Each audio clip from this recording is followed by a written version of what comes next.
జనార్దన్ రావు తన ఇంటికి ఎప్పుడూ రాలేదు, ఫోన్ చేయలేదు అంటున్నారు జోగి రమేష్. టీవీ9 తో మాట్లాడిన జోగి రమేష్ అందరిలాగే జనార్దన్ రావు కూడా తెలుసని చెప్పుకొచ్చారు. జనార్దన్ రావు తనకి ఫ్రెండ్ కాదని తేల్చి చెప్పారు జోగి. జనార్దన్ కుటుంబాన్ని బెదిరించి తన పేరు చెప్పించారంటున్నారు ఆయన. చంద్రబాబు, లోకేష్ తనపై కక్ష కట్టారంటూ మరో ఆరోపణ చేశారు జోగి రమేష్. వైసీపీ హయాంలో బాబు ఇంటి దగ్గర ఆందోళన చేసినందుకు నకిలీ మద్యం కేసులో ఇరికించాలని చూస్తున్నారంటున్నారు జోగి. అసలు జనార్దన్ అనే వ్యక్తి, నేను ఇబ్రహీంపట్నంలో పుట్టి పెరిగి ఈ స్థాయికి వచ్చా. ఇబ్రహీంపట్నంలో ఉన్న వ్యక్తులందరూ నాకు తెలీదా? నాకు ఫ్రెండ్ ఎట్ అవుతాడు?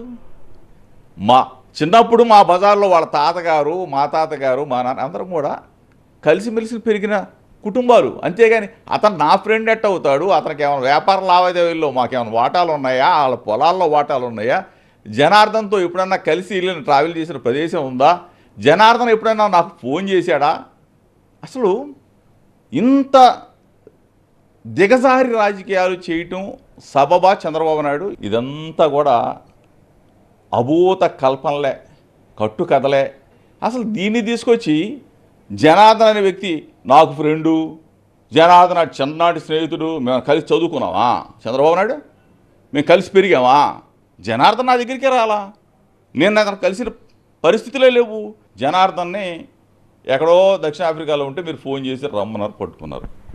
మీరు అతన్ని ఎంక్వైరీ చేశారు, అతన్ని రిమాండ్ రిపోర్ట్ సమర్పించారు. రిమాండ్ రిపోర్ట్లో జనార్దన్ అనే వ్యక్తి ఎక్కడైనా సరే రిమాండ్ రిపోర్ట్లో జోగి రమేష్ పేరు ప్రస్తావించాడా?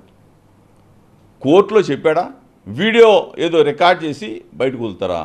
మొన్న మీరు కోర్టులో సమర్పించిన, కోర్టులో అతన్ని హాజరుపరిచిన షర్టే మళ్ళీ నిన్న వీడియోలో. అసలు ఎంత దుర్మార్గం! అసలు జనార్దన్ అనే వ్యక్తి నా ఇంటికి రావడం ఏంటి, నన్ను కలవడం ఏంటి? జనార్దన్ అనే వ్యక్తి రోడ్ల మీద పోతూ ఉంటారు, లేకపోతే కొంతమంది వందల మంది తిరుగుతూ ఉంటారు.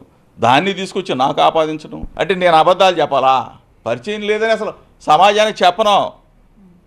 అతనితో వ్యాపార లావాదేవీలు కానీ ఏదన్నా బాగున్నావా, వాళ్ళ అమ్మగారు బాగున్నారా, వాళ్ళ పిల్లలు బాగున్నారా, నీ వ్యాపారం ఎట్టుందా అని అడుగుతాను తప్ప ఇటువంటి చిల్లర వేషాలు, ఇటువంటి దగుల్బాజీ వ్యాపారాలు జోగి రమేష్ అనే వ్యక్తి చేయడు. నకిలీ మద్యం అనేది అసలు బాహ్య ప్రపంచానికి ఏ విధంగా తయారవుతుంది, నారావారి సారా ఏ విధంగా ప్రతి ఇంటికి ప్రతి గడపకి వెళుతుందనేది స్వయంగా నేను వెళ్ళి అక్కడ తయారవుతున్న ప్రదేశాన్ని చూపించాను. కాబట్టి అంతకుముందు చంద్రబాబు నాయుడు ఇంటి దగ్గరికి నిరసన తెలియజేయడానికి వెళ్ళినప్పుడు నా మీద ఉన్న కక్ష, జోగి రమేష్ని ఏ విధంగా అయినా సరే, దేంట్లో అయినా సరే ఇరికించాలని చెప్పేసి చంద్రబాబు నాయుడు తపన. చంద్రబాబు నాయుడు వచ్చి నిజంగా జోగి రమేష్ సంబంధం ఉందని చెప్పమనండి, తిరుమలలో కానీ కనకదుర్గమ్మ సాక్షి కానీ నేను అంగీకరిస్తా. లొకేషన్ రమ్మనండి, తిరుమల తిరుపతి సాక్షిగా, వెంకన్న సాక్షిగా, కనకదుర్గమ్మ సాక్షిగా లొకేషన్ రమ్మని జోగి రమేష్కి ఇందులో ఇన్వాల్వ్మెంట్ ఉందని చెప్పండి. అసలు విచారణ కూడా నేను దేనికైనా. జోగి రమేష్ అనే వ్యక్తి, నేను ఏ తప్పు చేయలేదు, ఎవరికి భయపడను. అక్రమ కేసులు పెట్టి చంద్రబాబు నాయుడు అరెస్టు చేయాలని చూస్తే అతని ఆనందానికి 1 నెల, 2 నెలలో, 3 నెలలో, 4 నెలలో తర్వాత పశ్చాత్తాపడతాడు చంద్రబాబు నాయుడు. నిజాన్ని నిర్భయంగా చెప్తా. చట్టాలు ఉన్నాయి, కోర్టులు ఉన్నాయి, తప్పనిసరిగా నిజం ఎప్పటికైనా బయటకు వస్తుంది. చంద్రబాబు నాయుడు అపవాదు చేసినంత మాత్రాన, చంద్రబాబు నాయుడు నా మీద కేసు పెట్టినంత మాత్రాన ఈ రాష్ట్ర ప్రజలు నమ్మరు.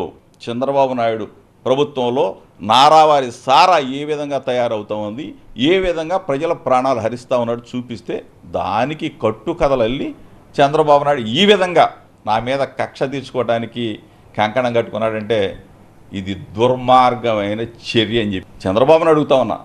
నువ్వు నిబద్ధత కలవాడు అయితే జోగి రమేష్ ఏదన్నా తప్పు, నీ ఇంటికి దగ్గరకు వచ్చా, కేసు పెట్టుకున్నావు, సుప్రీంకోర్టు దాకా వెళ్ళాం. ఇటువంటి చండాలపు రాజకీయాలు మానుకో, ఇది మంచి పద్ధతి కాదని చెప్పేసి చంద్రబాబు నాయుడికి, లోకేష్ కూడా చెప్తా ఉన్నా.